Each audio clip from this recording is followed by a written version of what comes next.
There were two events that took place this week that I think have been quite significant. And perhaps they were two events that can also symbolise the current situation in our lives of faith as members of this community.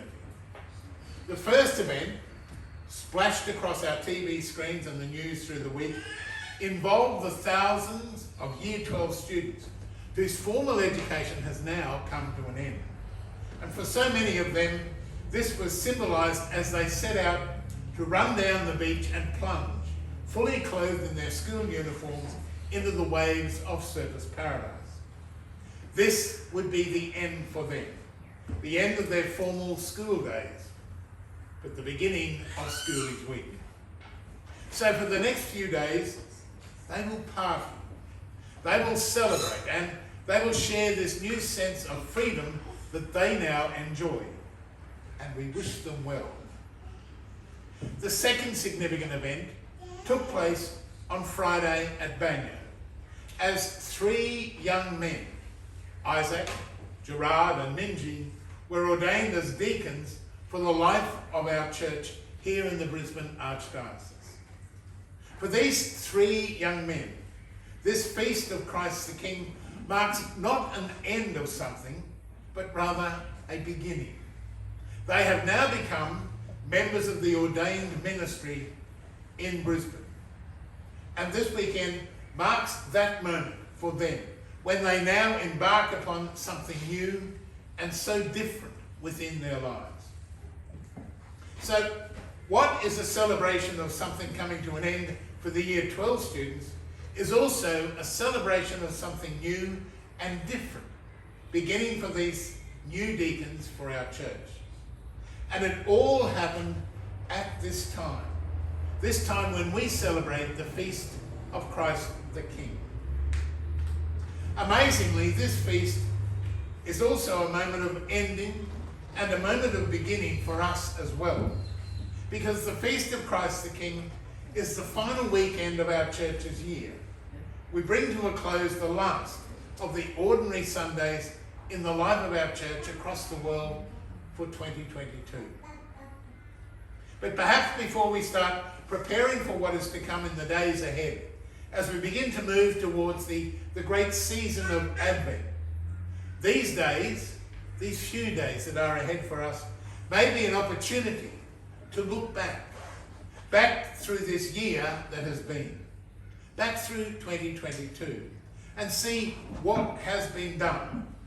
It's an opportunity for us to reflect upon all that we have achieved as active members or ministers of God's love for other people. This time that has been 2022 is slowly ebbing away. And perhaps as the daylight fades over this year that has been, we now can spend a little time looking back to what has indeed been, or perhaps to look back at what could have been had we chosen a different path. In a few days' time, we will embark upon that season of Advent, and that will be an opportunity for us to begin to plan for what will be in the year that is ahead. But for now, what have we done? What have we achieved with all of the gifts and the abilities that God has given to us for the sake of God's kingdom in our world? There is so much that can be done because we choose to act. We choose to use those gifts and talents that exist within each of us. Perhaps that is the purpose of this end moment of 1 year, with reflection and time available for each of us through the days that are ahead, before we begin to plunge head first into the next year that is already moving quickly towards us. It may be appropriate for us to take our leaf out of the lives of our Year 12 students. For so many of them, they have this opportunity to revel in their end times, if only for a few days on the Gold Coast, before they embark upon their completely new life, beginning in the world of adults. For so many of them, they can look back. They can remember the good times of their 12 or 13 years at school. I can look back and remember the challenges that they faced, and perhaps they can laugh together. And so for us, through this week that is ahead, the Feast of Christ the King marks the end of our Church's year. But it also allows us time to stop and to reflect upon what has been, and perhaps what could have been when we chose to act as disciples of Christ for other people. All that we have achieved through this year then becomes a springboard for us as we then embark upon the year that is ahead. It's not so much about sitting back, resting on our laurels and thinking that we've done well.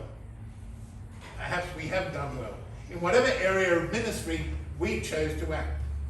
But as the old TV Advent used to say to us, but wait, there's more.